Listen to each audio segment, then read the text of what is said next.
It's Man. me, Nepter. Andy Milonakis, you're here. It's my show. I'm Schmandy. Did you ever watch the Andy Milonakis show? Oh, of course. It's so good. I got peas Yeah. on my head, but don't call me a pea head. Bees on my head, but don't call me a bee. Bruce Lee's on my head, but don't call me a Lee head. That show was so fucking stupid. Yeah. I'm about to rewatch all of it. That's how I remember it being like, yeah, just like a stupid sketch comedy show, from around that time period. Andy Milonakis, funny, weird guy. It's kind of funny that they get him. Like, Nepter sometimes has such small appearances in episodes, but they will still get him. Either they recorded a bunch of archival audio of him, or they're like, yeah, we need you to show up and say one line in this one episode, and then not show up again for another 10 episodes. Andy. I think it's probably, like, super easy. Not easy, That's but, like, true. I think he'd probably just be super duper down, That's true. He's, I don't know if he's, like, very picky about what kind of work he does or anything like that, so he's just like, all right, fuck it, I'm down.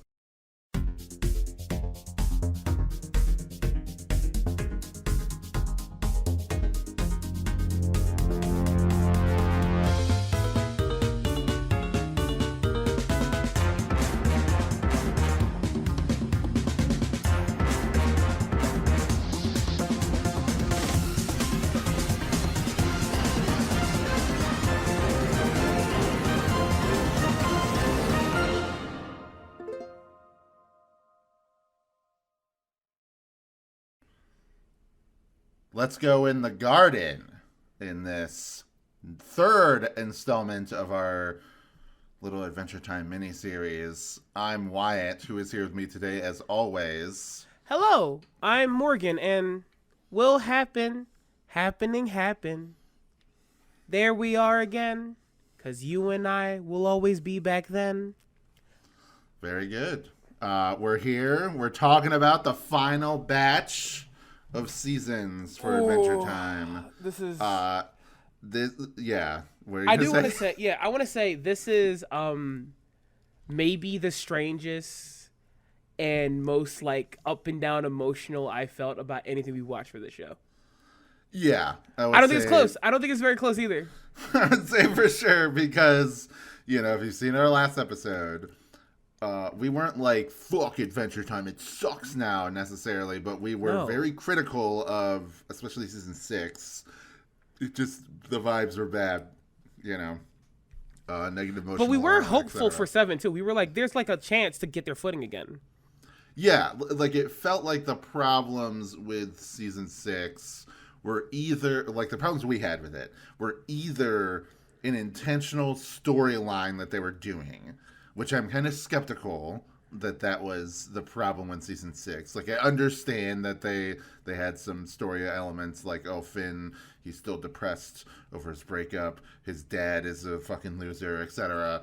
And then, like, the season kind of ends in a way where he has to accept all the pain of living, like the end of Evangelion or whatever. But I'm just not entirely sure if people being like, see, the season's supposed to be kind of weird and unfunny and all of this stuff. It's intentionally so. I think that's a little bit of cope because, in my opinion, it felt more like, okay, there was just a shift in, like, the writer's room. They had to, like, get a handle back on things. And I will even say this before we get fully into discussing this batch of episodes we're talking about today, is that I would say some of those problems still do persist into the beginning of season 7 and then are able to work themselves out, over the course of that. So that's why I feel like it's not in a completely like, yeah, we just made season 6 that way. I think it was just a kind of coincidence that it just had so many of those episodes, those like very weird kind of like, this is depressing, this isn't funny episodes. in that it took like a little bit into season 7 for them to like finally like, all right, Finn is Finn. Like he's Finn again. It's here he is. We love Finn, don't you? He's even like different. Like they do. I think they get him on the other side of that wall. He gets on the other side, and I think that's where it's important. Yeah. Yeah.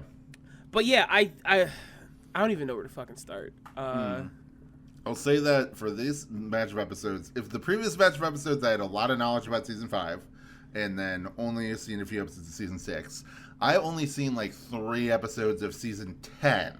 That's my only experience with this. Yeah, we're free balling here, guys. Yeah. And when I saw these when they aired, so like even then, I'm like, I remember not liking a lot of these. So I think I saw less of these as they aired than I thought I did. Yeah. Yeah, the only episodes I seen were the final 3 before the finale. Just because I would see them sometimes airing on the Cartoon Network app. So I saw the one where it's like Jake with his fake alien dad.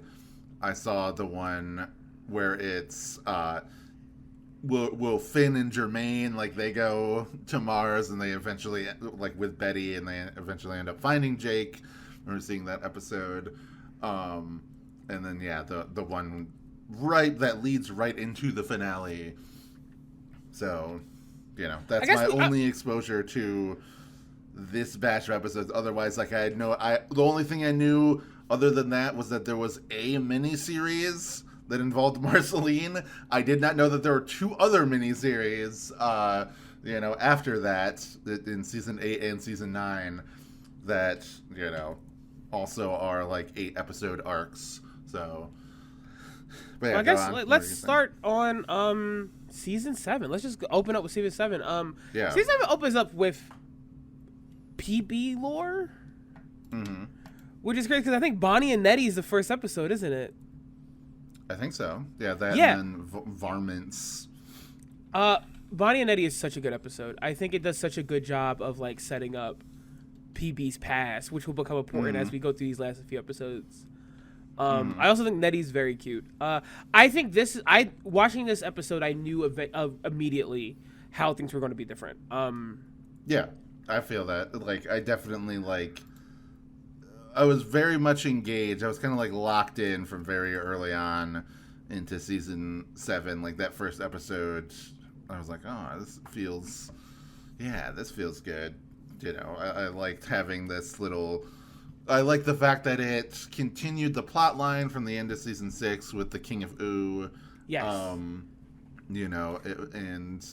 of like put like Finn and Jake for a bit are kind of sidelined. And like I said, that's actually kind of a blessing because of how like boring and miserable I found following Finn to be throughout the past couple seasons, the past like huge batch of episodes.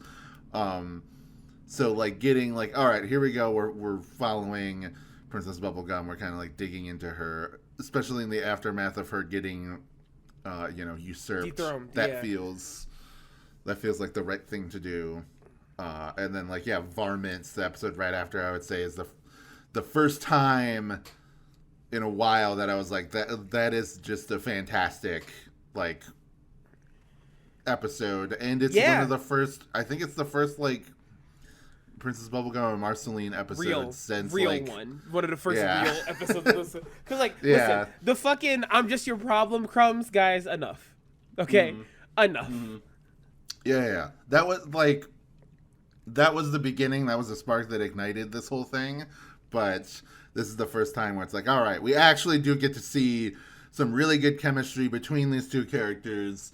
We get to see, a little bit of an emotional breakdown from Princess Bubblegum by the end of the episode, like the weight of the world kind of crushing down on her, and everything. Like you really start to buy their like past relationship and their bond with each other, romantic or otherwise. Just saying that like them together as a couple, like that makes sense by the end of this episode. And it's just a really good episode. the monsters are really fucking creepy. Yes, the varmints themselves are that. Fucked up looking, like, as hell. Yeah. Like, so I really appreciate that. Just a good, beginning of season 7 was, like, off to a really good start, I feel like. Cherry cream soda, great, really stupid episode. Really stupid but funny episode. Yeah. That's a follow-up to a root beer guy dying in the previous season. And then, cherry cream soda dealing with, like, the soul-crushing grief of, like, losing the love of your life and then having to, like, remarry. We're fucking starchy. It's just because it's, like, this very dramatic plot line that you wouldn't expect to see in a kid show like this, but it's portrayed through dumb characters such as Starchy and Cherry Cream Soda and Root Beer Guy, who comes back as Dirt Beer Guy. Dirt Beer Guy is such a funny name, and it's such a stupid bit. But when Dirt Beer Guy showed up, I was like, "Fuck, they're funny again, dude." This show's yet again funny. I'm like, this rules. Also, how fucking stupid he looks. He's just dirt with a glass on it. Like it barely looks like what he looked like before. He's not even a candy person. Like, yeah, it's. But it should explain that for these batch of episodes, I made sure to watch every episode. Me too. So I watched every single one. Yeah. I did not skip any episode across all of the season. With season 5 and 6, like there was season 5 especially, there was a lot of episodes early on that I could be like, yeah, I know this episode, I'll skip it. And then with season 6, like I tried to watch most of them, but there was still a good amount. Oh, excuse me, I had to watch later. Like I had to go back and watch an episode in season 6, because the plot point about Susan Strong being a cyborg was apparently introduced in season 6. Yeah. With the episode with the super porp, Dark Purple. That's the name of the episode. So I was like, oh shit, that was actually introduced before, the end of season 7. Oh, excuse me. But yeah, so we get Mama Said, which is a video about Billy's ex-wife. Mm-hmm. Which is like, it's kind of neat. I do say that's kind of like the first one. I was like, whatever. Yeah, but we are back up. Football is my. I love a BMO episode because I think BMO is pound for pound the weirdest motherfucker on this show. Yeah, who doesn't love BMO? So BMO having a psychotic break again and breaking everything in the fucking house. Going, no, it's football. He's going to get me, and I'm like, BMO, It's always so funny. His energy that BMO brings. It's also kind of like, it feels like a Stephen King novel. Yeah. It feels like a Stephen King novel, the whole thing. Like. Yeah. It's funny that they made a big point of being like, what BMO brings to the table is imagination and fun and all this stuff. And then you have episodes like this where it goes completely, like, it's to the detriment to everybody, including himself. Like, just, like, tortured by own imagination. So it's just, very funny.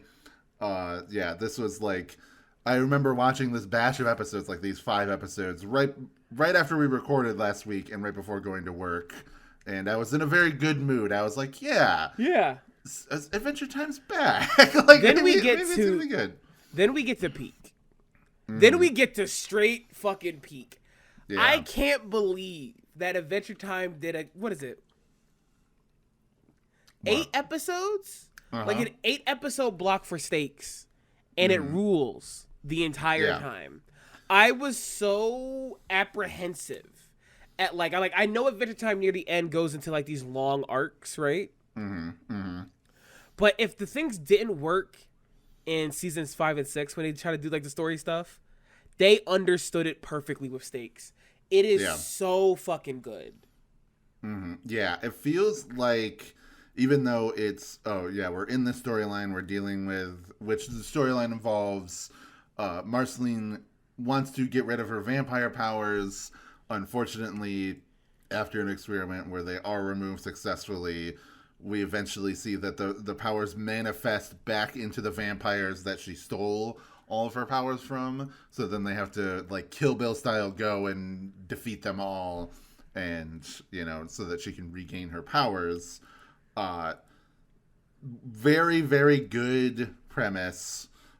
Really great batch of villains with all the vampires. Yes. I will say I was a little bit sad that the Ron Funches vampire dies pretty unceremoniously. But you mean the fool? Also, yeah. Marceline, look at my feet, Marceline. He's so fucking good. Just because I was like, and I love this guy, but yeah, he's the first to die. I do. I also think the naming convention for the vampires is very, very good. I love all the tarot card names for the different vampires. I think it's a very neat thing. Like the Fool, the Hierophant, Empress, the Moon. I think it's super fucking cool. I think it's very evocative. I think their designs are good.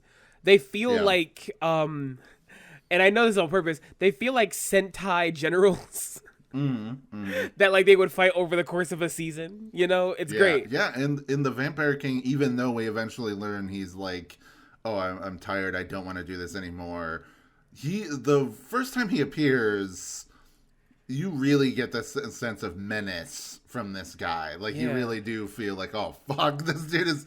And then, like, his fight with Marceline in the past, you know, he's, like, fucking her up and, you know, basically lets her win just so that he can, you know, turn her into a vampire. That's very good. I would say, like, for me, easily...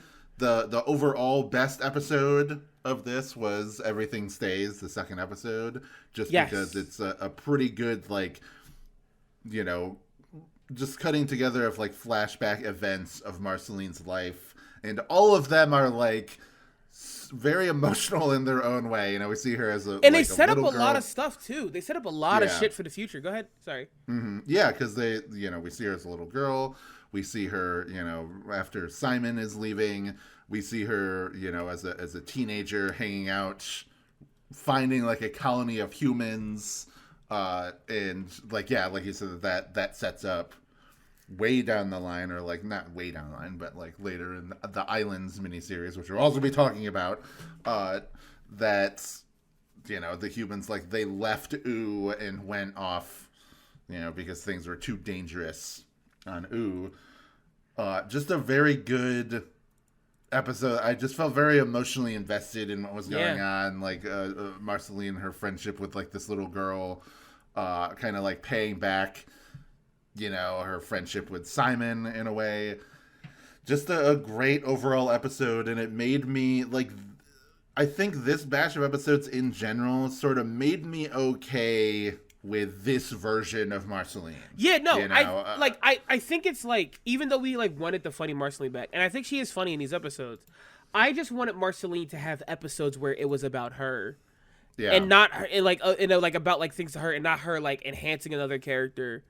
And like her dad episodes kind of feel like that, but not really. They always feel like Aberdeen is such a strong character; he kind of overtakes episodes he's in because he's so funny.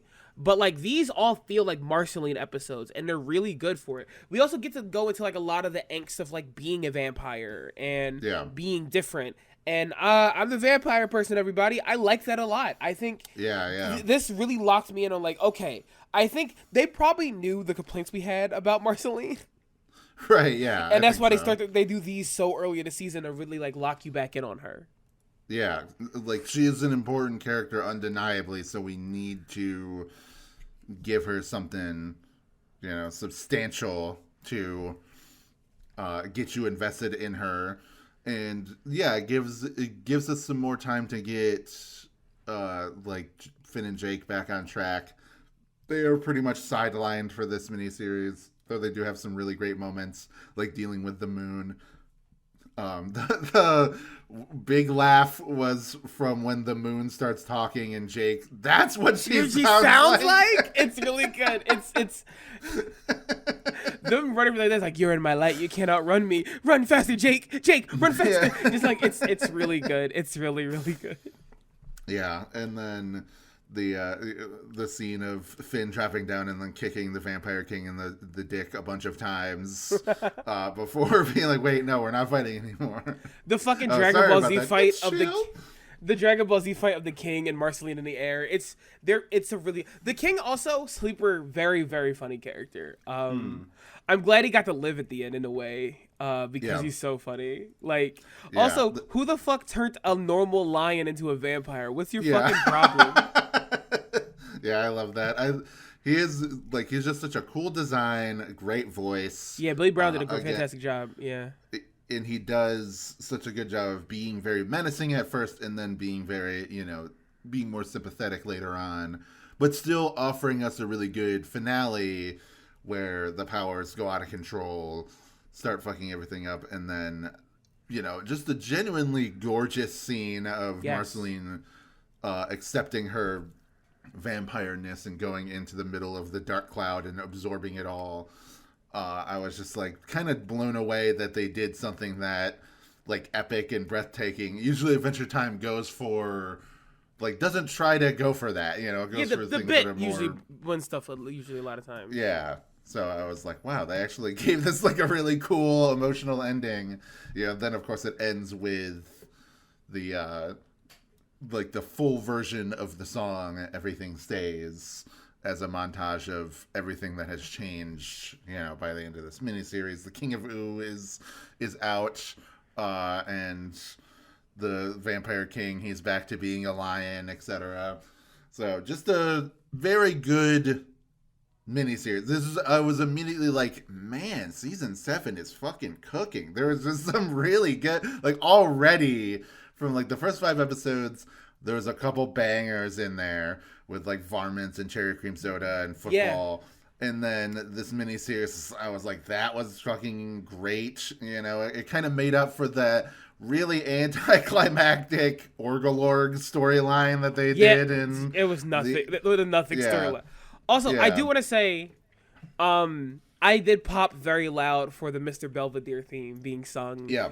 And this and Stakes also. I'm going to bring that up before you go forward. Mm-hmm. It's streets in the China, who cares? I was like, fuck yeah, dude. But yeah. And right after that, though, nice double-length BMO episode. Yeah, dude, they go right into a 2-parter. They fear nothing about the conventions of making a cartoon. And I love it. Just a good follow-up to Be More, the episode from season 4 or 5, whenever it was. And we see Amo, which is a very funny yes. It makes me think of Lilo and Stitch or something, where they have all the different experiments, and then there's there's experiment 627, who's a more a fucked up Stitch. That's what Amo makes me think of. I wasn't ready for how fucked up Amo was. It was a funny episode. But I was wait, he's doing what now? He's killing, he's actually killing people? Yeah, he killed all the other Moes and crammed them together into a giant block. They're like a hive mind now. The All Mo. It's gruesome for such cute little robot guys. And then BMO murders him. Yeah. We're it's left ambiguous, and then later on in the show we see his deceased corpse that BMO's using to put stuff in, and I'm like, holy fuck. Yeah. But yeah, season 7, from this point on, there's just it's more or less normal episodes.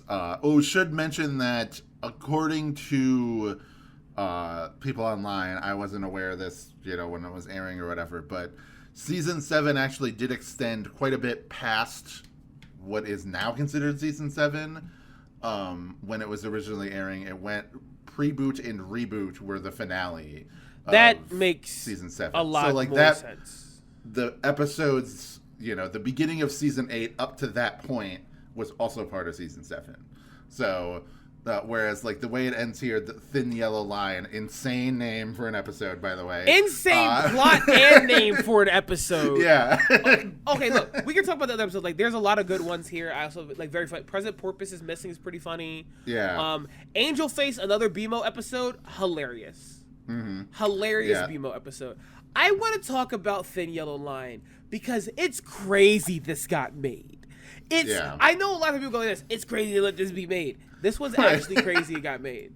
It is 2016. I want y'all to think about the political climate of 2016. And you're like, oh, Thin Yellow Line, what's that referencing? Exactly what the fuck you think it's referencing. Yeah. Finn and Jake become police officers, and yes, they become Banana Guard in this episode.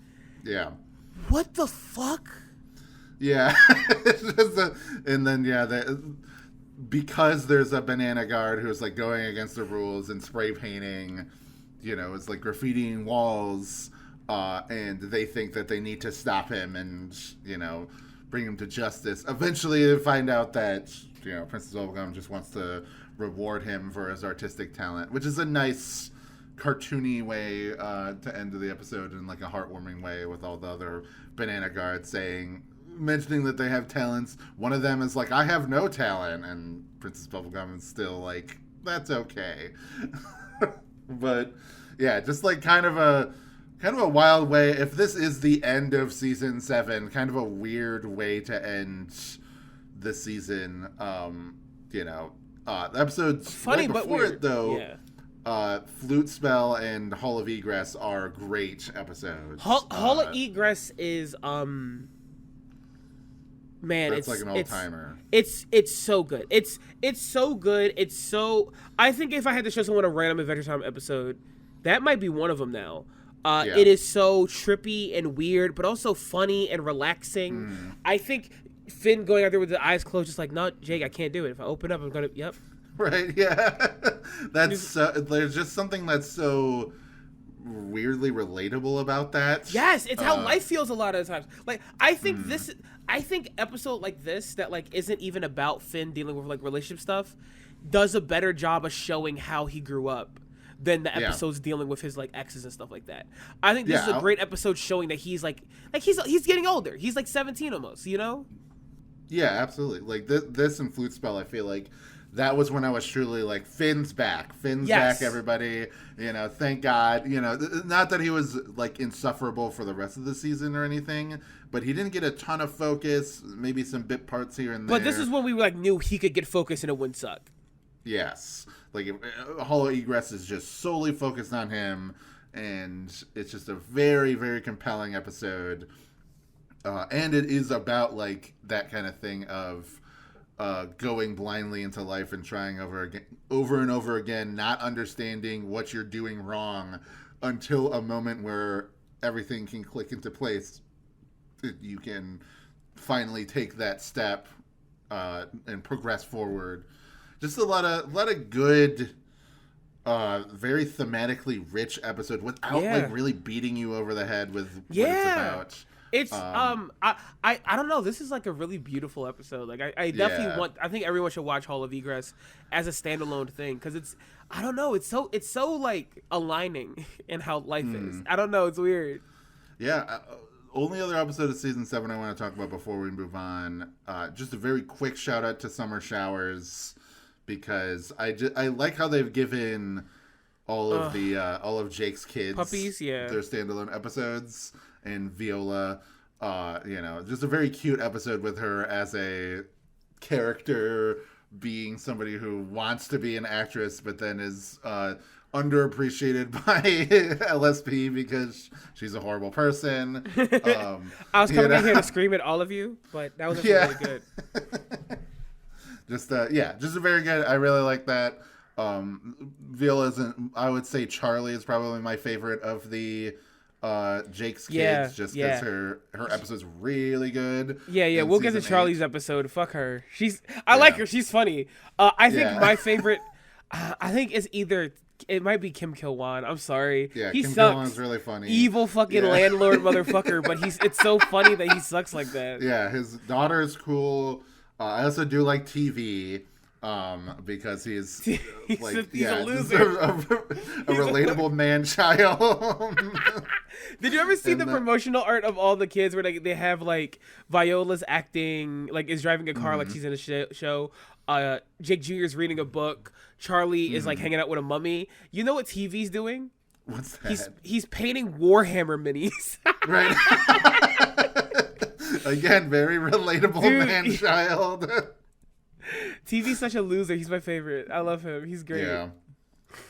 But yeah, season 8 is like it continues the heat. Like season 7, I feel like I was like, oh my god, this is one of the best seasons of Adventure Time altogether. Just so many good episodes. The Stakes miniseries was just fantastic, man. And then season 8 has also a really good start. Broke his crown is so sad. Also, we get my favorite Adventure Time character, I think, Barna. Gunter, the OG, really good. I think he's great. I love the voice. I love it. Just like, oh, hi, guys. Yeah, very, just a cute character.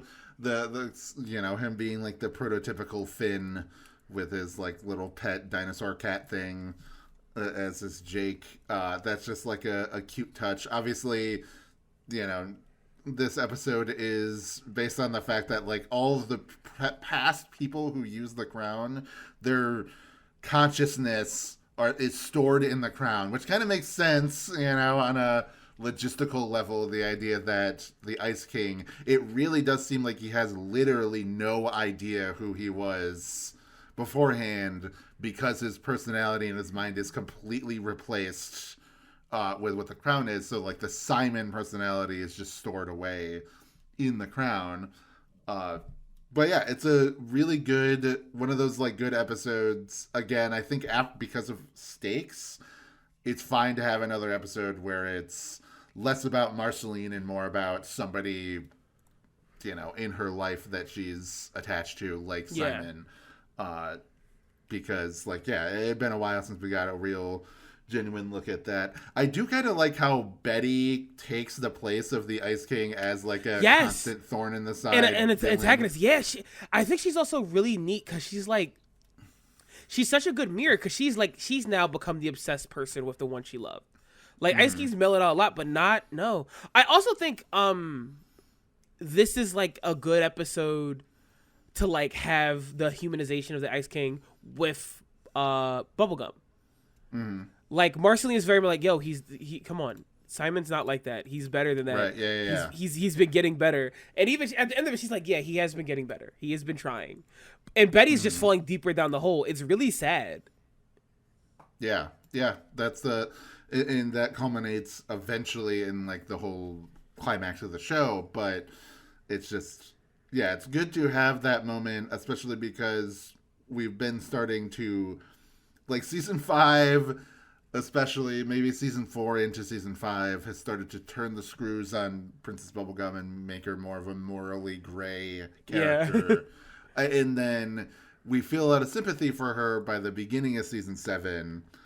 So it's nice that it starts to feel like she's really sort of understanding the implications of everything that she has wrought so far, and is trying to change herself for the better, change her perspectives, improve herself, that kind of thing, which is just, that's great, and it never really like depletes her as a character. I said before that the more morally gray she became, the more entertaining she became, but it's not like she becomes a less compelling character. No.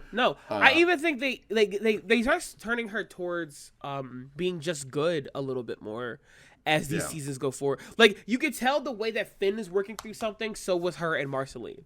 And it's really coming together. This episode is like the very big step to like make that all come together. If there's one character who kind of remains pretty static until a later point, it is Jake. Which makes sense because he is sort of the Rock. Yeah, he has to be. Yeah, like hell, there's even a joke in the very last episode about Jake being the Rock, and I think that's super nice. But Rogue's Crown, really good episode, really good, like more like information about Simon. I always like seeing Simon. Don't Look is another episode about Finn's growth that is depressing. But it's not bad depressing like we got with season 5 and 6 though. I think it works really well. I think having Finn like really deal with like maybe his perception of people is like good or bad, right? Yeah. But also his perception of himself is the one that's the worst. The fact that his evil self that he sees himself as looks like his dad is so sad. Yeah, that is pretty fucked up. Like that he just sees himself as becoming the same monster that has that. Yeah, which is that's I mean that's a plot point in Steven Universe Future. Just saying that Steven has a problem with feeling like he's becoming his mother, and that causes problems for everybody involved. It's not as dramatic. It's not a dramatic season-ending plot line or anything. It's just an episode early on, and he never really name drops Martin either, which I think is a cool touch. It's just the visual of him language. Looking like him, and it's not even a one-to-one. He looks exactly like Martin. It's obviously a monster, but you can just see the hallmarks in there, and it's so good. Yeah. Even the shoulders, being reminiscent of the shoulder pads they saw when they met Martin for the first time. Also, I do think his viewpoints of everyone super funny. I think he's a great guy. Yeah. Jake, you're the best big brother. Cool older brother Jake with his varsity jacket. Yeah. Fucking BMO's a real little angel boy who he loves. Yes. Mm-hmm. Just fucking him seeing Princess Bubblegum. Yo, that's just my bro. And we get broy Princess Bubblegum because that's just his best friend. It's really good. And then the Ice King turning into Simon and Jake being that's beautiful, dude. And Simon, are you back? What did you do to me? You were oh no, it's still Ice King. He just looks like Simon. It's really good. It's really, really good. Him killing Neptune, kind of fucked. Yeah. What do you see Neptune as? A microwave. And Jake's listen, Finn, you're not a bad person to see Neptune in the microwave. Neptune's multifaceted. We all know you care about Neptune, but also he is a microwave. We cannot ignore the fact that he is in fact a microwave. And I'm fuck. It's just a good way to twist that, because the show has made so many jokes over the years of how much of a nothing character Neptune is. Yeah. The joke is, it's why is Neptune still here? Why do we still, was just a one-off character back in season 1, but he keeps coming back. But, that's the joke about him, but then turning it into a true dramatic plot point. Yeah. Being oh, fuck, dude, am I a sociopath because I don't love Neptune enough? No. And then Jake's no, good. You love Neptune. We all love Neptune. And Neptune's yeah, Poppy, you love me. And then they're this, but he is a microwave. Yeah. It was the balance between heartfelt and funny as hell in this season is just unbeatable. Yeah, I mean, next episode, that's the TV one where we learn about Princess Rainicorn's backstory as no, next is the guest episode. Oh, right. Okay, yeah, not the Lady Rainicorn Crystal Dimension. Next is that's the Small Boo, the Beyond the Grotto, that episode where everything gets all fucking weird and trippy. That Small Boo also did some guest animating for that Clarence episode, maybe around the same time. Yeah. I had to explain what Batman Spider-Man was to Kathy. Yeah. I was oh, you don't know? Oh fuck, I'm old. But yeah, that specific style of animation, I love it. Yeah. The squishy, squashy littleness of it. It's so good to see. It feels like a perfect match for Adventure Time. Cause it feels very similar to the pilot of Adventure Time, back in 2007. So they just fit together so well. Maybe even more so than the Masaki Yuasa episode from season 6, which I think was a good episode, but and that animation fit well to a degree, but it also is very distinct from Adventure Time. So I always like these guest episodes whenever they have. Yeah, me too. What do you think of the Sea Lard? I kind of hate the way they look. I hate the way Sea Lards look. Caddy says they're cute. I'm I don't know. I think Sea Lards look fucked up. I hate looking at them. They kind of look like manatees or the elephant seal or whatever. They do elephant seals with the nose. Yeah, I hate elephant seals too, though. Yeah, they are kind of fucked up. Do you like proboscis monkeys? The monkeys with no the round nose. Who you just don't like anything. What kind of weird pervert asking someone, do you like proboscis monkeys? Dude, I'm putting you in the crystal. I don't want to talk about proboscis monkeys. But yeah, that's I don't think that they're cute, but they're funny. They are funny, because they're just wet. Yeah. And they're mammals, so there's no reason for them to be wet. But yeah, right. But like I said, the next episode is a TV episode. We focus on TV, which is crazy.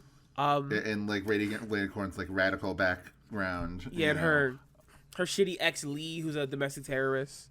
Right. Yeah. Crazy plot point. That Yes. domestic terrorism is just a big thing here. Mm-hmm. The best joke. Go ahead. You go first. Well, I was just saying that they even have like behind, they're like planning on like doing domestic terrorism, like racially motivated racially motivated domestic terrorism. It's crazy. I do also think this episode has the best joke, which TV like this. Nah, mom, I gotta focus up. I gotta grow up. I gotta build my own life. And the episode ends with him just staying with his grandparents and eating their food while watching television. Right, he rules. He sucks so bad. Yeah, and voice is just very good for him. It's just like he's an entertaining. Yeah, shout out Dan Mintz for being TV. Yeah. I think having some of the Bob Burgers kids as Jake's kids, fantastic call. Because Kristen Shaw is. She's Jake Jr. It just adds such a good joke because having Tina's voice come out of TV, who's very different from Tina, because Tina does at least does stuff. Jake TV just sucks and it's great. Yeah. It's amazing. But yeah, I would say,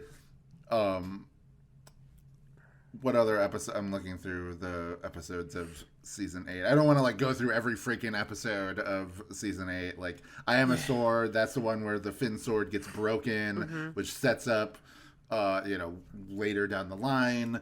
I think that's like this ended up being, not to get too ahead of ourselves, but the shenanigans with Fern. I was really kind of blown away by how all of that was handled. I ended up really liking that and liking Fern I didn't think I was going to like Fern a lot. But I do want to say, I do want to focus on one episode that's not important before we like focus on some of the more important ones before we get to Pre-Boot and Reboot. I think Bun Bun. That's a really good one. Is maybe my favorite singular episode of this show. Not like related to anything. I watched it with Kathy, and when I tell you, I was laughing the entire fucking time. There was not a single moment of me not laughing. But like, hi, I'm Bun Bun. Huh? Yeah, what are you doing? Bun Bun's very, very cute. And also super fucking funny. Go ahead. Yeah, she becomes friends with the Flame King, which is great. I love the Flame King. I love Keith David. Him just like meeting, but like, Bun Bun, yes, you'll help me take over the world. Actually, Bun Bun, what do you think we should do? I want to hang out with chipmunks. And like this, I think we should hang out with chipmunks, Bun Bun. Yeah. We'll start a chipmunk kingdom. And I'm like, fuck yeah, dude. It's I don't know. It's just so funny top to bottom because I love Cinnabon. And I love him having to be the straight man for a character. Ashley Birch does a fantastic, cute little job, like voicing Bun Bun. Yeah, and there's also a really good scene of Finn apologizing to Flame Princess in a very mature way. And they just battle rap and they have fun. It has everything. I think this episode, even though it's like standalone, really sums up what the Adventure Time footing is after season 6. Like when they got their footing. The episode is fully funny, very whimsical, but also has implications going in the future. And it all works together perfectly. I was like, this might be the episode for me. I would say, if that's the case for you, Normal Man, that's probably one of the fucking funniest. Just because the Tiny Manicore is just one of the funniest characters ever conceived. It's such a nothing bit, but it's so funny the entire time. Yeah. Just them going through the mountain and like just constantly getting their ass kicked, but tripping every single trap, over and over again, going through it is just very funny.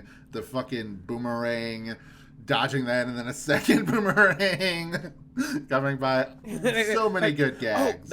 I've never called those boomerangs before. That's what they're... I know what those things are. I've been calling them something different the whole time. Also, there's so many good episodes. I don't want to stick to, but also Daddy-Daughter Card Wars. Oh my fucking god. I love that. Like I said, I love Charlie. Charlie sucks. Charlie's the fucking worst. Yeah. Guys, imagine being 25, hanging out with your dad at his professional card game tournament. You win the first round handily, then you go, okay, that's enough for me. And you're like, oh, what's Charlie going to do when she gets home? Well, first of all, Charlie turning ginormous and then shrinking down into the location where she wants to be to travel is really funny. But that is awesome. Yeah, that's just such a cool use of her powers. She's eating mummies? Yeah. she's ripping pieces off of mummies and eating them like jerky, and I'm like, hey, what the fuck is going on?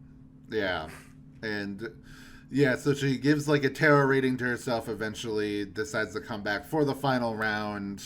It's like this is a sequel to one of my other favorite episodes, Card Wars. Yeah, yeah, with Jake becoming he's just such a sweaty monster when he gets into competitive MTG, and it's just a very relatable episode. It's a funny episode. We've all been there where we get really invested in something and really we get really sweaty about it. Even if we kind of suck at it, like we're not that good at it, but we still get just so invested in it and being part of our personality that we just end up,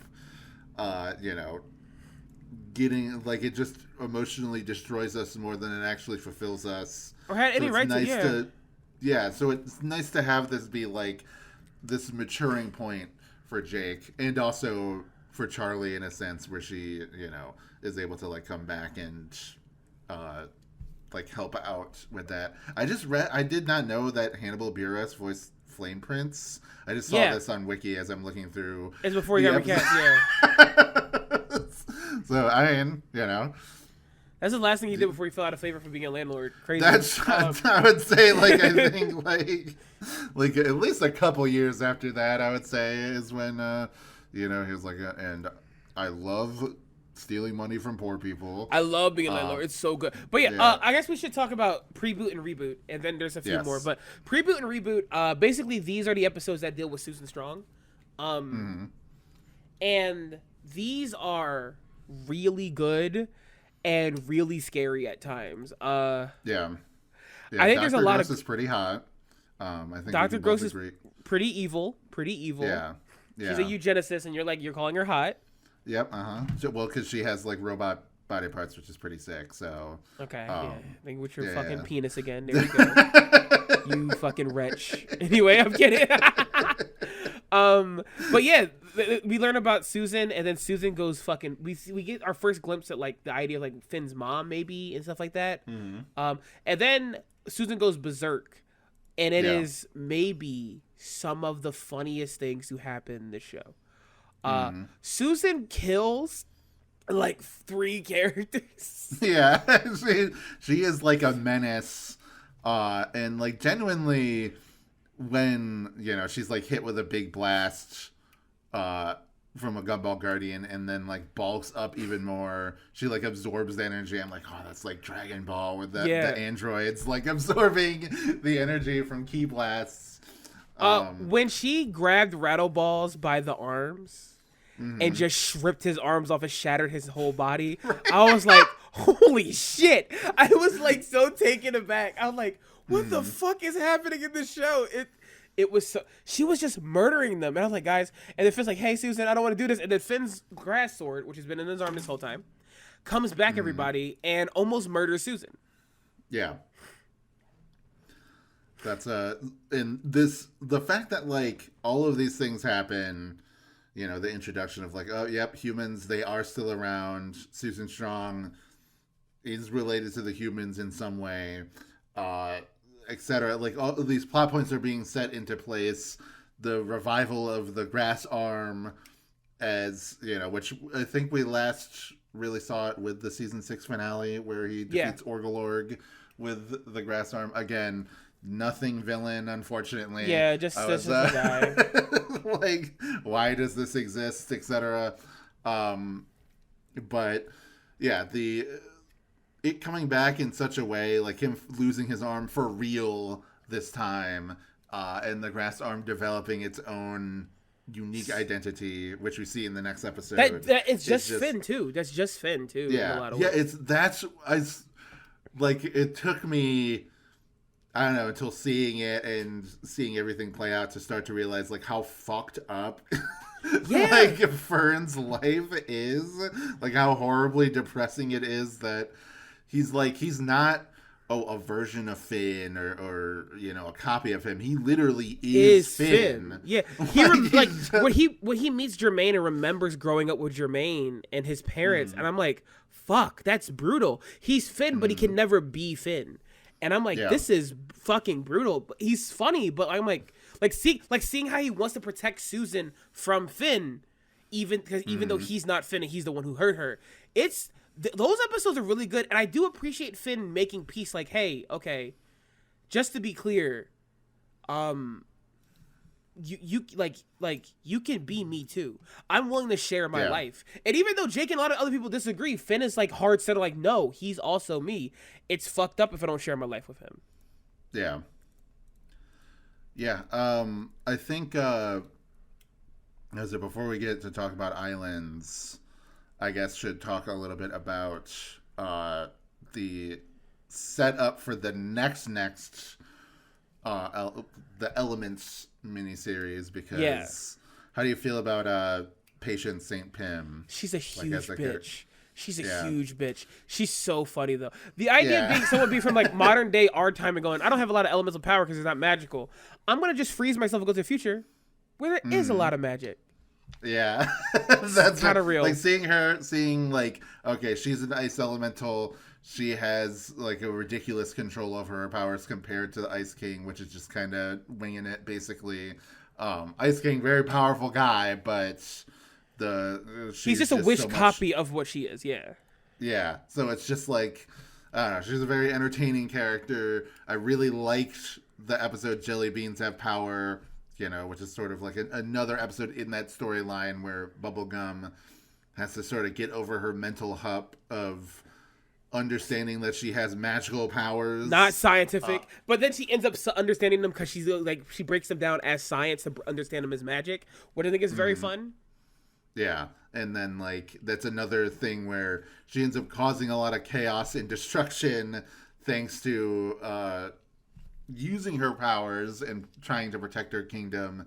And that's a good moment of her having this crisis point, this emotional turnover of being like, oh, I actually have to care about my people more discreetly. They are just these disposable candy citizens that I'm saddled with. Like, I actually feel really bad when they're grievously injured after, a mistake or something that I made. So like, we really start to get into like the morals of her, and I think that's really good and neat.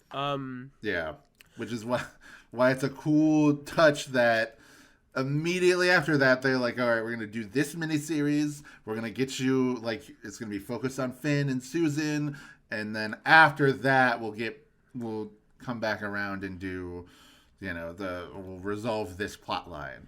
Yeah. But I will say Islands, I think that is my favorite of the three miniseries. The thing is, I didn't think they could top Stakes, and they did. Islands is so good. It's so good. It's so whimsical. It feels like, there's a lot of D&D in Adventure Time. There's a lot of like those old RPGs and those old like tabletop RPGs also, and JRPGs too, in Adventure Time. This feels the most like you're playing a campaign of Dungeons and Dragons the show has ever felt. And it's good. One thing I'll say is that I made a joke about this on Blue Sky, but I saw on the Switch eShop that the Adventure Time game Pirates of the Enchiridion was on sale for like $7 or whatever. So I was like, whatever, I'll buy it. It's a turn-based RPG. It involves getting on a boat and going from island to island. I was like, why didn't they just adapt this storyline and just like expand it? Have like, make like 3 or 4 more islands. Yeah, with before getting to like the main, the back half of the special. Because it's already, like you said, it's very RPG-esque. And I just really love I've seen some people say, oh, the first half of it's kind of boring, but the second half is when it gets really good. I really like Mysterious Island with Alva, like this weird old lady who speaks in Swedish, is just like, I really loved that episode. I loved that island, like the mystery behind it. The idea that there was this human civilization that, for all intents and purposes, would have been like the ideal life that Finn would have wanted to live, but it's the one that was completely wiped out. Yeah. Unfortunately, like it's only this old woman that exists. Everybody else was like killed off by all these monsters. Whereas like the other societies that they encounter, in the next episode with the VR one, which is very fucking funny. Oh, BMO is so dude. The fucking like, you get these guys some BMO coming and going. Oh, you guys were like trolling. Ban everybody. So fucking funny. Yeah, and just like the VR world being so like grotesque, all the avatars being so stupid. like Finn's avatar for most of the episode is horrific. Like, do you want me to do a better one? No, I'm kind of used to it. I'm kind of making my own. Yeah. Also, and then the fact that the episode ends with like, yeah, we can't help these people. We just gotta shove them back in the VR simulation. Fucking AM type shit. Like, I have no mouth on my screen. Yeah. Put him back in there, dude. Also, the next one, hide and seek, where we get Susan's backstory. Gotta say, a lot eviler than I thought it was going to be. This is crazy. This is like straight up authoritarian. There is no freedom. You cannot live your life. Like, it's crazy. This and part 5 and part 6 are two of the best episodes in the whole series of Adventure Time. I agree. For me. Like they do. Episode 5 does such a good job immediately. Like, all right, we're finally learning what Susan's backstory is. You are immediately endeared to her, to Frida, like their friendship, understanding this world and the horrific implications. It's very like YA dystopian novel-esque. Kind of reminds me of like The Giver or something like that. With the idea of like you have like the one friend who is sort of stargazing, wishing that there was more to this life, and then the other friend that's like, I love you, but everything is great the way it is. We just need to keep things exactly the same. And at the moment where Susan starts to, or Kara, I guess, in this episode, starts to understand Frida's perspective and why she would want to leave the island, is when her autonomy is completely removed from her through these cybernetic implants, and she is used as just what she was always meant to be, just a brutal thug of an authoritarian government to, destroy the hopes and dreams of anybody trying to escape. It's so sad. Regime. It's actually so sad to like see. Yeah. Yeah. That is like, it is like one of those few genuinely heartbreaking episodes with there's like no jokes either. It's pretty straight. Sad. It's just like sad as fuck. And then like very similarly with Min and Marty, where we finally see Finn's mom. Oh, this episode. But we also see, this is my favorite episode of the season for sure. One of my favorite episodes of the whole show. And finally seeing Martin too as like a normal guy. And I think it's so interesting because Martin's still a piece of shit. Yeah, but I think they're having him be a piece of shit scammer, right? But also a guy who loved his son and loved his wife makes him a billion times more tragic. Yeah. It makes him so tragic because I asked Kathy, what do you think happened to him? But also I was like, it's been 16 years. Mm-hmm. Like, I don't know, 16 years away from his family, away from his wife, away from his son. Doing what he had to do to survive the scam, he might just, like, people get worse. Yeah, exactly. Like, it's not, stoop down. He really did love Finn or whatever. It's like, at that point in time. He did, he did.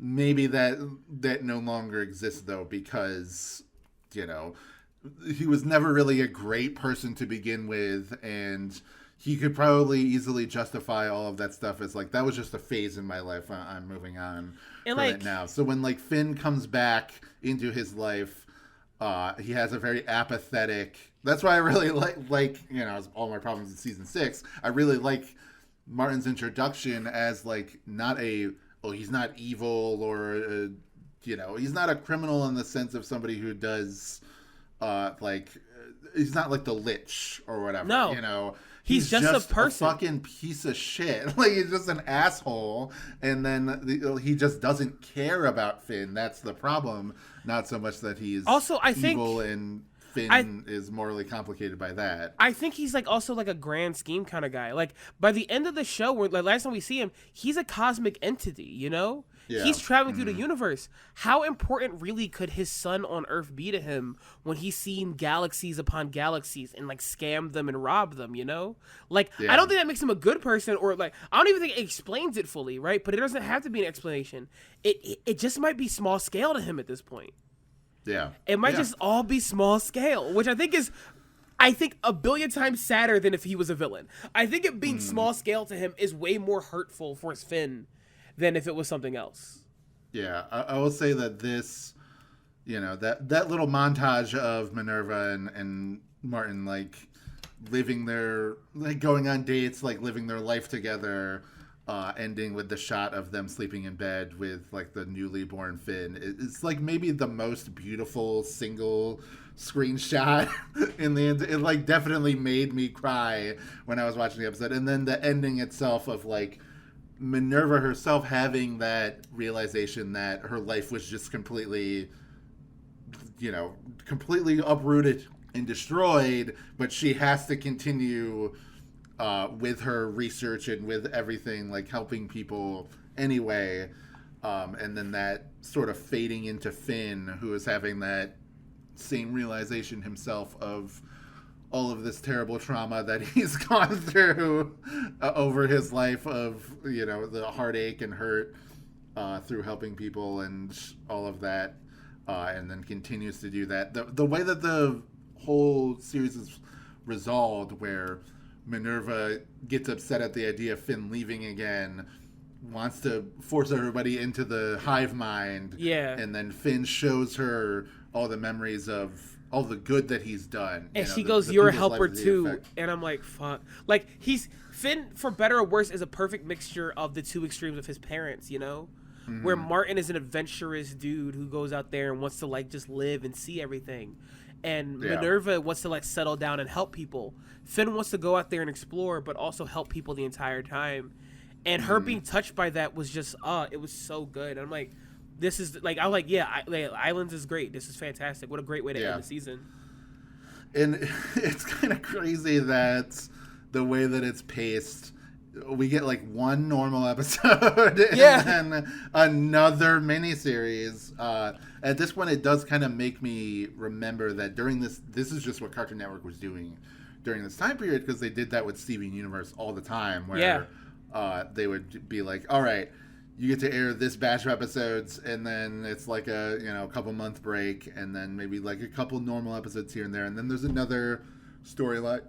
Oh, excuse me. Like, I remember going, like right at the beginning, end of season 4 into season 5 of Steven Universe, you have like the storyline of Aquamarine and Topaz stealing all the humans, and then Steven sacrifices himself, claiming that he's Rose Quartz, and they go off, and then like on a break for a bit, and then it comes back with like, all right, Steven's on Homeworld, he's going to trial, him and Lars escape, Lars dies, etc. Like, two big storylines kind of lead right into one another. So this is what, like, that reminded me of this, because it was right around the same time. Yeah.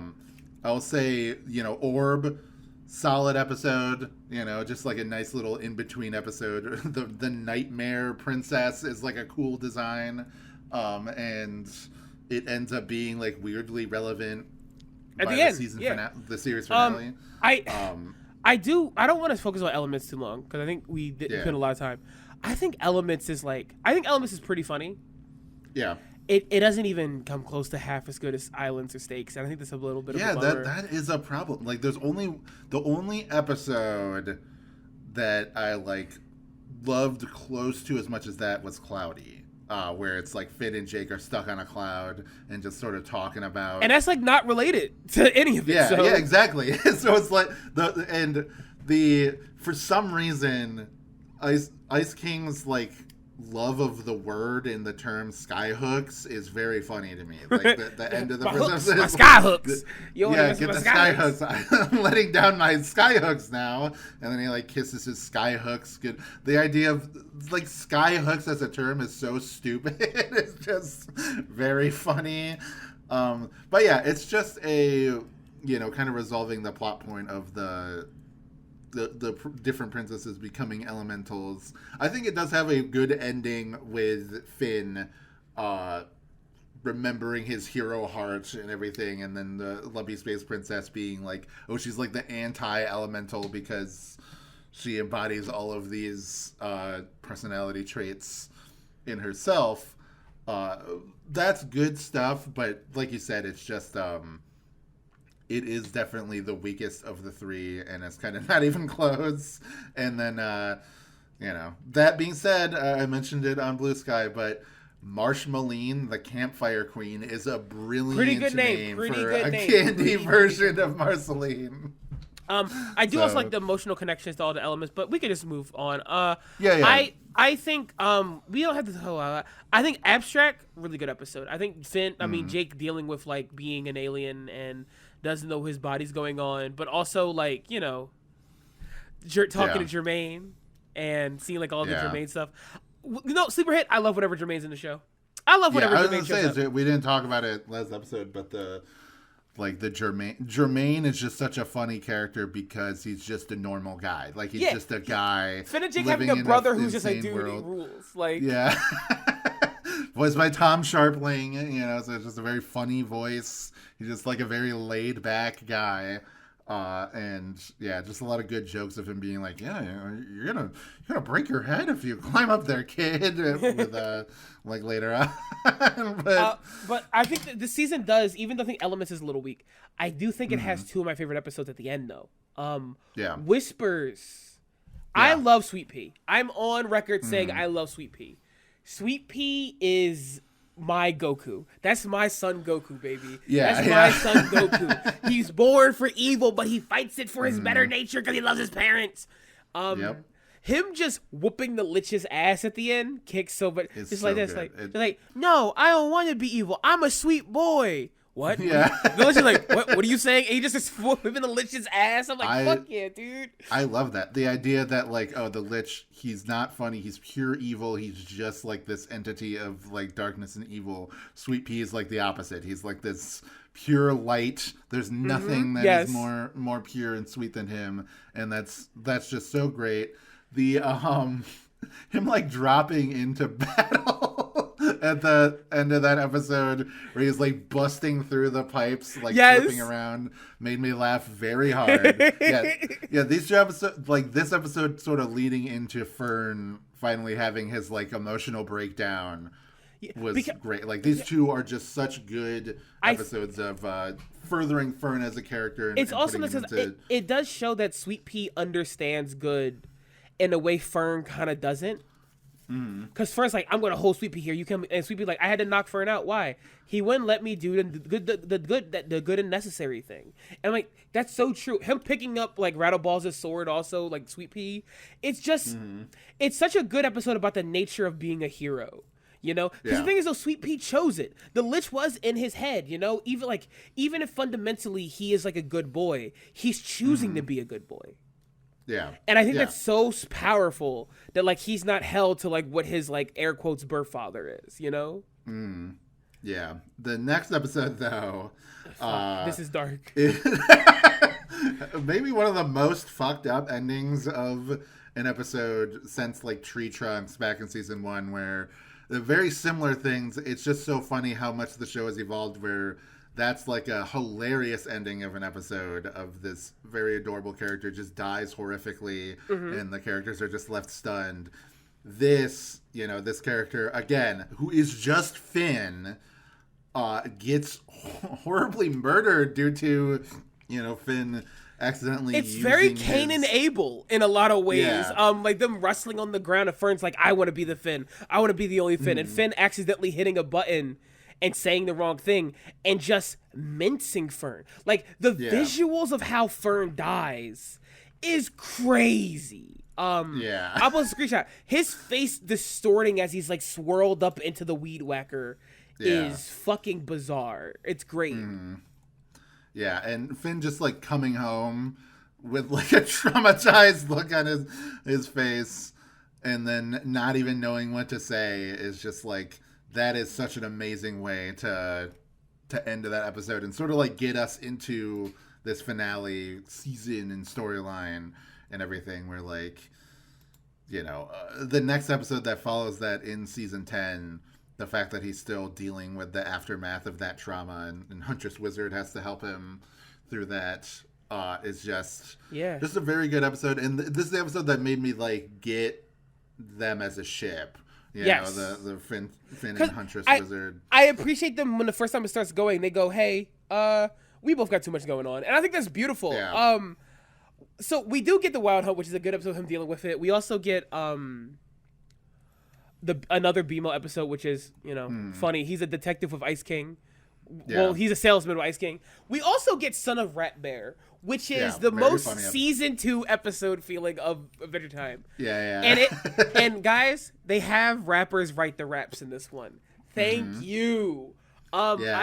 So my beginning bit, I did the Will Happens because it's a very important song in the show. My first choice, everyone, was the Chipmunk rap by by fucking what the fuck is his name? Open Mike Eagle. Water chestnuts roasted in my gut, acorn squash with the peanut butter cups. I'll tell you what's the difference between a legume and a nut. One goes in your mouth and the other out your butt.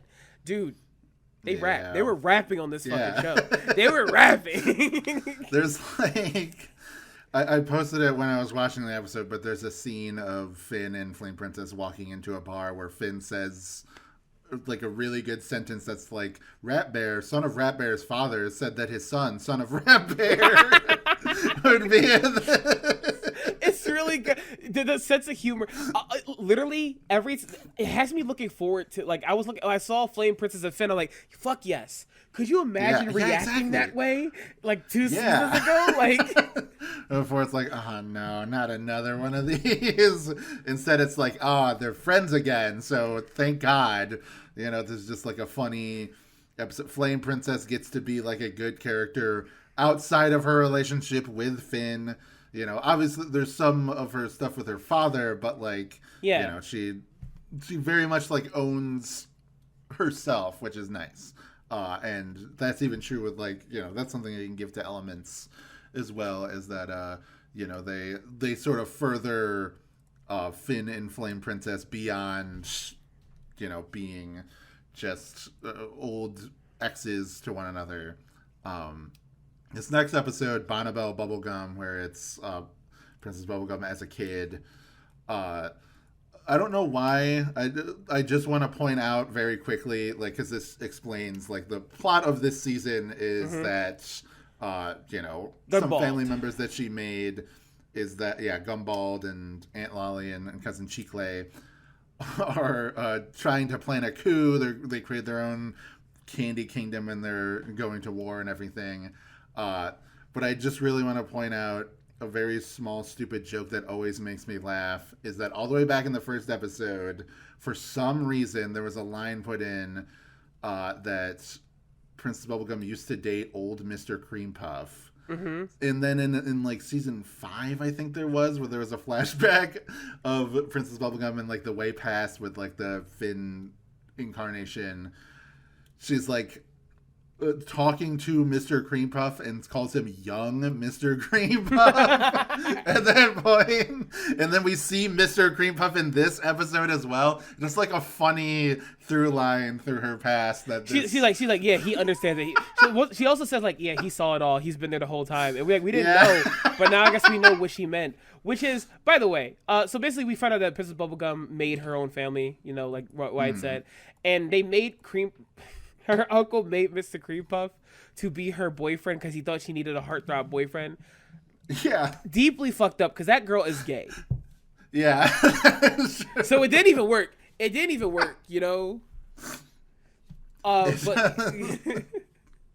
But just like every time, I don't know, I just laugh anytime Mr. Cream Puff is mentioned because I just think of young Mr. Cream Puff. Because that's just such a stupid.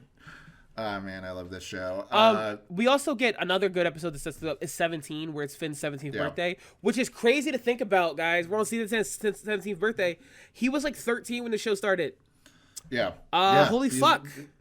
Really aged like 17. That's like such a huge difference between know where he started and where he ends and everything. I know he's like a Bara daddy at this point, and Fiona and Cake. Yeah, in his 30s. Yeah, he's like super hot. But yeah, it's nice to see him grow up. He also gets challenged by the Green Knight, who is spoiler, it's Fern. Yeah. First been brought back to life evil. It's a very funny episode. I think the comedy works because Finn's like, you know what, guys, I got it, and they're like, Finn, don't. It's just yeah.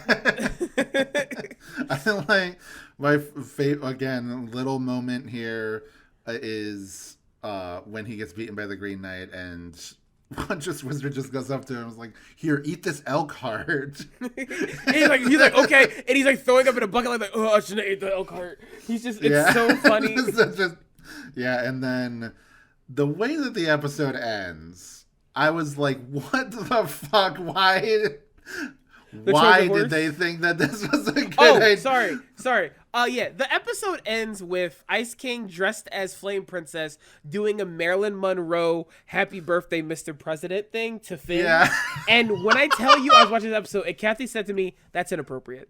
And it is. It's really inappropriate. It's just so good because, like, you know, he gets his ass kicked by Fern. It's the serious moment. He's like, oh, this is the worst birthday ever. And then earlier in the episode, like, BMO and Jake leaves to grab the cake to do the celebration. They come back. Like right in the middle of this situation, you know, him being like, yeah, it can't get any worse than this. They come in. Jake immediately notices that something's wrong. Starts sweating, but he's committed to it. So he's still singing. Everybody's singing along, and then like, yeah, Ice King coming out dressed as Flame Princess. Coming out of the cake. Dude, it's so weird, but it's also really fucking funny. Like, it's the most like, hey, we shouldn't be making this joke. But also, it's so funny, I can't. Literally, Finn and Ice King have another great episode, because we have, Marceline gets a good episode with her dad, but I don't want to focus on that too much because it's just a side thing. And just real quick, Ring of Fire, that's one of my favorite episodes of the whole show. Ring of Fire is a, Tree Trunks backstory if episode. You don't like Tree Trunks, choke. Legitimately, fuck choke. You. Fuck I you. fucking hate you if you the don't Buffoons like Tree Trunks. guarantee is that we fucking hate you if you don't like Tree Trunks. If you don't like if we see you in the street talking shit about Tree Trunks, we will beat you with fucking hammers. Yeah, like, you're going me and down. Kathy had a great time laughing at this. First of all, love all her exes. Yes. Yep. The fact that she had such like a saucy love life throughout, like she's this sweet old lady. I just love that. I don't know. I like people acknowledging she had a full that, like, life. oh yeah, yes, exactly. People acknowledging like, oh, these old people, they're not just the, you know, what you see now. They have a whole life before them. Also, her like being like a real estate mogul and a shipping mogul and also a pirate. Also, Kathy was like, hey, if I have to live in any Adventure Time city, I want to live in the tiny animal kingdom. They're like, you're right. Yeah, you're right. The animals are so cute. It's so adorable. Like the person Randy who she's talking to, the little rhino guy, very cute. Very cute. Also, I want to quote Steve Wolfhard, who is a illustrator, storyboard artist, and storyboard revisionist for Adventure Time. Up until the end, pretty much. He said this was the most sex mad episode he has ever boarded for this show, which is good. Really good to hear. Tree Trunks is a sex symbol. I need her. But yeah, Steve Wolfhard also on Stugo later. Yes, so thumbs up. Love that show. But yeah, you want to talk about Bananas, the Finn and Ice King episode where Finn writes an extremely shitty joke. My favorite crisis of like not being funny at all. My favorite thing is that someone comes in with a way better joke. And he's like, all right, anyway. Shelby comes in like is it Shelby? Someone said like, hey, you got a caveman in your teeth. I'm like, that's a better joke, Finn. It feels like, I don't know. Feels like, I don't know if the joke's better than my joke. It's so low stakes, but Finn and Ice King are so funny like this. All right, let's redo our own magazine. Light it up, boys, and all the penguins running the fucking magazine place. Yeah, just so good. I was asking, you know, because after I finished the series, I was watching some of the DVD special features, and one of them was like Adventure Time yearbook or whatever, and it was just a bunch of basically just random people who worked at Cartoon Network that wanted to do interviews, because like the very first person that showed up for it was Toby Jones.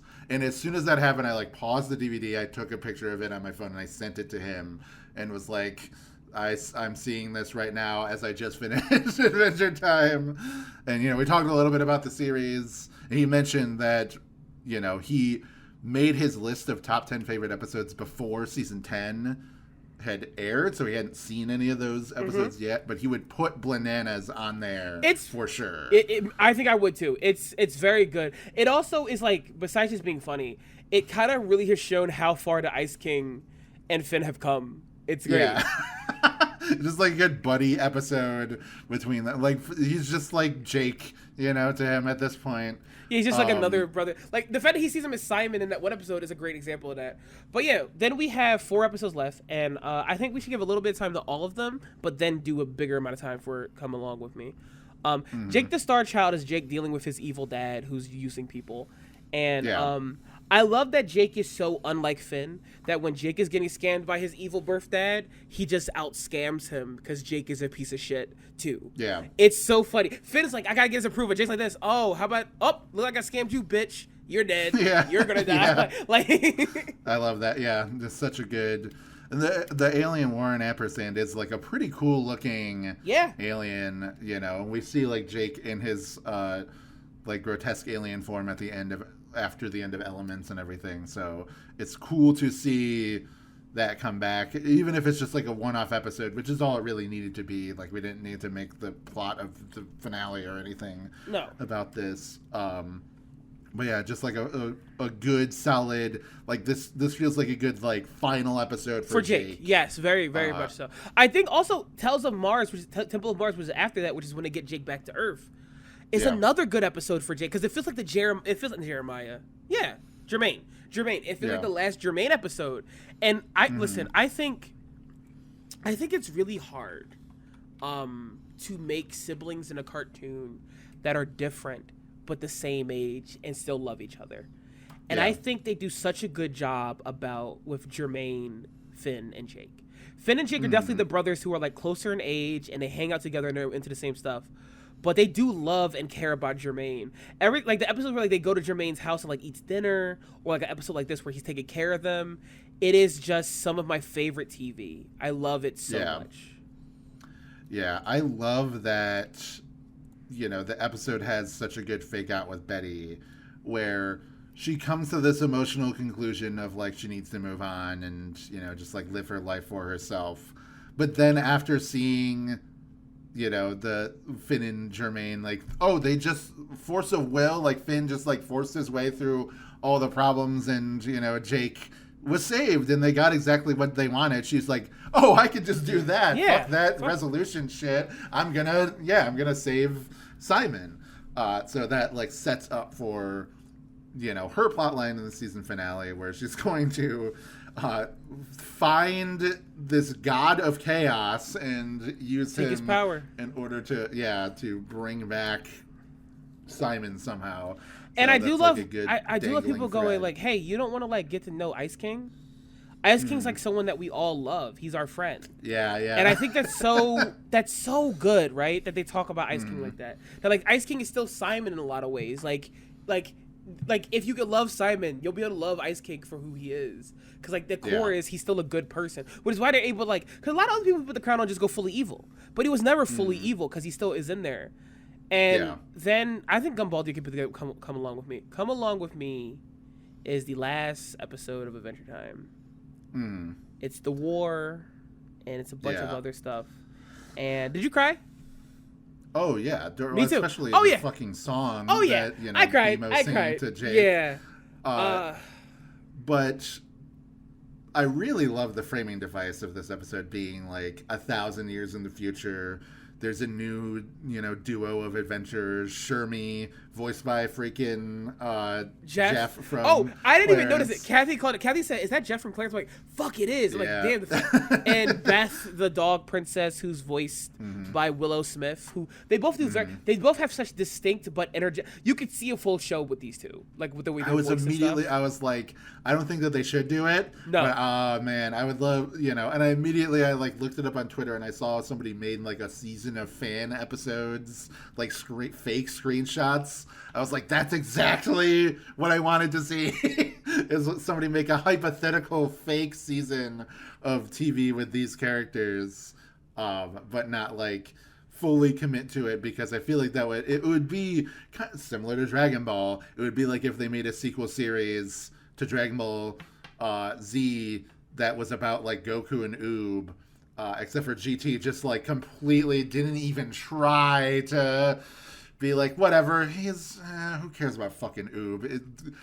We're pairing him up with Trunks and Pan. Yeah. But and it's like, okay. But like, it's such a good setup of them like looking for information about the big war, and like talking to Bimo, who's still alive, the king of Ooh, and that's such a cool. I don't know. That's just like, I love that setting so much. The idea that even if everybody else is like gone and things have like changed so irreparably in one way or another, the fact that like Bimo is still around and it's still Bimo, like he still is himself, but he's able to genuinely recall and understand. Even if he gets details, like even though if he can't fully remember Finn's name, he still remembers his friend. Yeah. That does remind me that I can't remember when it was, but there was it might have been season 10, could have been season 9, but there was like a good Bimo and Marceline. Yes, where she recalls moment. her emotions about like the elements thing, like in a story. Yeah, and then just like that scene of like Bimo playing the USB, and then we see like screenshots of Marceline and her mom on the beach. I was like, oh god, this is really fucking me up. I think, just wanted to call that out. I think this whole episode, and like I actually don't want to spoil anything about it really. Yeah. I think it really shows the core of the show, the emotion here. And it's funny enough, I think I will spoil this. I think having like them get ready to lose this battle and having Bimo pick up Jake, who just got beat up and he doesn't know where Finn is, and he's like, "Don't worry, Jake. You always look out for me and Finn, but we're gonna get hurt because we're alive. We're gonna get hurt. How about I could be the papa for today?" And I'm just like snotting and crying, and I'm like, "Fuck, dude," because Jake really is the big brother to everyone, and I'm like losing my fucking shit. Yeah. And then he starts singing the song, and I'm like, "Fuck." Yeah, it's such a good episode. Yeah, we won't talk about specifics, but like, it's such a perfect Adventure Time finale. Because there's a lot of elements that are very weird. Like the whole first half of it being like in the dreamscape is just like such a weird, throwing it out there. The fact that it like the way that it develops, in the second half is just like absolutely crazy. The way that the problem is resolved is very Adventure Timey. It just feels like the perfect finale that this show should have, and again, it's just so cool that it's done with the framing device of a story being told to this next generation, like way, way, way later down the line. And just like coming back to that like, it's just, I don't know, it's very similar to what Stakes was about, with the idea that everything stays, but it still changes. Literally, I was talking about this. I rewatched it with Kathy today, and I was like, I love that the song is so Bimo coded, because it's Bimo is so strange. Yeah. With like how he speaks and like the way he talks, and the song is worded exactly how Bimo would word the song, and it makes it like a little bit hard to understand. And Kathy's like, I think it actually adds to it because you gotta get what Bimo means. Like, I think the idea of like will happen, happening happens. And there we are again, because you and I will always be back then, being about the process of like watching this long running show that saved Cartoon Network. We cannot undervalue that this saved the network. and that like even if it's over, there is a point where we will remember this cartoon and everything that came with it. Is so heartfelt, because this is like, I don't know, I got really emotional, not just like in character, but just like rewatching this. Rewatching it. I remember how I felt watching Adventure Time and regular show and cartoons, and like to get like emotional for a second. I remember meeting you and like talking with you and all these other moments, and I'm like, fuck, like you live a life and it's always there, good, bad, or otherwise. I don't know. Fuck, man. I'm crying again. Shit. I know. Yeah.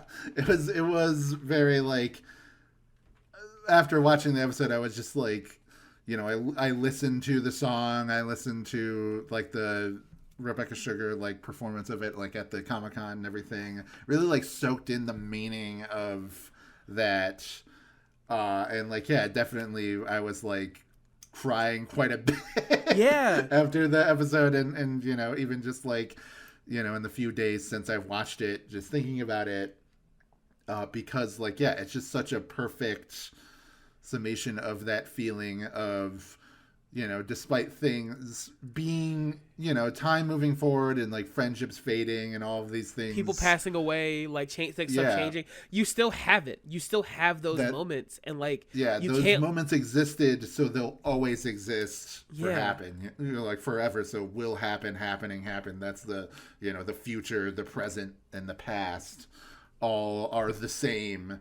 It's just like I don't know, very beautiful like, sentiment, especially for a show that ran this long, you know, that like, I don't know, it's very beautiful, very good, very heartfelt, and by the end of it I was like, this is one of the greatest cartoons of all time. It's so weird to be in this position of like, you know, when I was a kid, the show was airing, and I thought it was the greatest thing ever. It was the new hotness. Yeah. I was so into it. And then I felt maybe betrayed, sort of like just turned off by a lot of the decisions made in like season 5 and 6, to the point where, you know, an episode like Breezy was enough to make me not want to watch the show anymore. And then coming back to it, it's not even that those feelings changed. No, but they needed to. It's that I changed. And now, even though that part of the show I still don't really like that much. It's part of the whole, though. Yeah, I love the whole show so much that it just isn't, it's like immaterial to my overall. Also, I think if I rewatched the show, I don't think I would even skip it, though. I think you need it. Like, I don't know. My birthday's coming up. Who wants to buy me all Adventure Time on DVD? But like, I'll do it. I mean, fuck yeah. That's how I watched it. Yeah. I mean, you know what? If you want to give me my big 31, but yeah, I don't know. I just going back through it. This is such a rated show, not over or underrated. This is one of the greatest cartoons of all time, and you just kind of gotta own it. That it is. It just straight up is. Yeah, I don't know. I think also watching that last season, watching that last episode, let's get emotional before we end it. I was thinking about like a lot of things, because like I've had a few friends that passed away recently, and thinking about them and thinking about like how like, oh, I knew them when this was airing. I knew them when these episodes were airing. I talked to them when these episodes were airing, and I don't know. There's something beautiful about a time capsule of time. And not like in a like take me back kind of way, but like in a it exists and it's beautiful. And Adventure Time understands the emotions it's trying to invoke, and which is a hard thing for writers of any show to understand, the kind of emotions they're trying to invoke in people. So yeah, I think that's a really good point, because you know, to me, like the meaning behind that song that BMO sings is like, you know, we'll always be back then, basically saying that you don't have to regress and travel back to the past to relive that moment. Like, that moment will always be with you. I think that makes sense because, you know, Rebecca Sugar wrote the song. You know, she's always said that she does not like nostalgia. She doesn't like wallowing in the past. So, it's sort of saying, like, you are allowed to revisit and enjoy the past without being like, everything should return to that. Everything should be exactly like it was in the 2000s, you know? And like, yeah, I agree with you that I can't help but think like, man, I wish that Nikki was still alive and I could talk to them about rewatching the show and like loving things, it. Yeah, and just like tell them about. It's like, oh man, I know I was bitching about it when we became friends. Yeah, it's so funny. But now I've come back like a lifetime later, and I get it. I love this show. I understand it. It's like you said, it's exactly where it should be. Yeah. As far as the pantheon of television and cartoons. And man, it's just unbeatable. Not to ruin this emotional vibe of appreciating the show, but like again, I will just say there are some other shows that are put on a pedestal. I've won. That that I feel like around this time period that they I'm can't like, hang. Man, it's not even fucking. They close can't fucking hang, dude. I don't even gotta say it. It rhymes with Mabbity Malls, baby. It rhymes with Mabbity Malls. Yeah, as far as people who worked on Flapjack and went on to make their own shows, which by the way, we do have regular show coming up soon. So, in a couple episodes here, we do have to get through. We do have one more. Dude. Actually, 2 more possibly episodes of Adventure Time because it depends on how we feel. We decided to, because we do want to do both Distant Lands and Fionna and Cake. It might be better to wait way down the line to do Fionna and Cake. I think though, just outside of Cartoon Buffoons, I'm probably gonna watch the show. Sooner rather than later. 100%. Yeah, I think it'd be fun if we did what if we did like a max month where we did Fionna and Cake, we did Close Enough, and we did what's it called? Jellystone. Like the fun Jellystone. Yeah, I think that's a good way to get it done. What do you think? Like we do a max month? Because I don't want to do anything around Disney for a bit, so that might be a fun thing to do. Yeah. No, yeah, because we had the idea of doing a April Fool's thing talking about the like some Disney shows, and while I would love to talk about Gargoyles and Kim Possible or whatever, evil company right now, so we don't want to do anything with that, Yeah, but a lot of bad feelings there, but yeah. So next time we will be talking about Distant Lands. That will be like the end of our Adventure Time exploration. I'm pretty excited to check them out, especially because it's like, it's a pretty. They have one that's Finn and Jake and Marceline, but then there's a BMO one and, Peppermint Butler. So why the hell not? I love all these characters. So I'd love to see more of them. And I will say I watched there was like a 40 to 50 minute featurette on the DVD set that had like a lot of the voice actors and some of the people who like worked on the show talking about their emotions around the finale and just their experience with the show as a whole. It was especially fun hearing like Adam Muto and Patrick McHale talk about the very early days of them banging out ideas for the show and just like staying at the offices sleep deprived, all that stuff. I know crunch is bad, everybody, but like just like wistfully talking about this period in their life where they didn't understand how important this thing that they were about to make was. And even like it was great to see Julia Pott, who came onto the show a little bit later and then went on to make Summer Camp Island. Yeah. Like even seeing her talk about like, her time on Adventure, like she was a fan of it long before she started working on it. And then her time on Adventure Time, like that is really what inspired her to want to make her own show. So I don't know, just it's awesome, and I'm glad they got Toby Jones on there, even though he was not involved in the show in any degree. He was just a guy at Cartoon Network, I guess. They were interviewing him. Friend of the Buffoons, the GOAT. Like, fuck yeah. Yeah, but I did tell him that I wanted to do an episode about AJ goes to the dog park at some point, and he agreed to come on. So hell yeah. I'm holding you to that, Toby. But anyway, Oh fuck! This is a long ass episode, but it was worth it, dude. We talked about like one of the most influential cartoons of all time. So yeah. Everyone, Wyatt. Before we end, favorite Adventure Time character. Let's go. Top 3 right now. Fuck. Tree Trunks is very high up there. Mm-hmm. She might be number 1 as far as like overall like secondary, like even among main characters. Yeah, she's up there.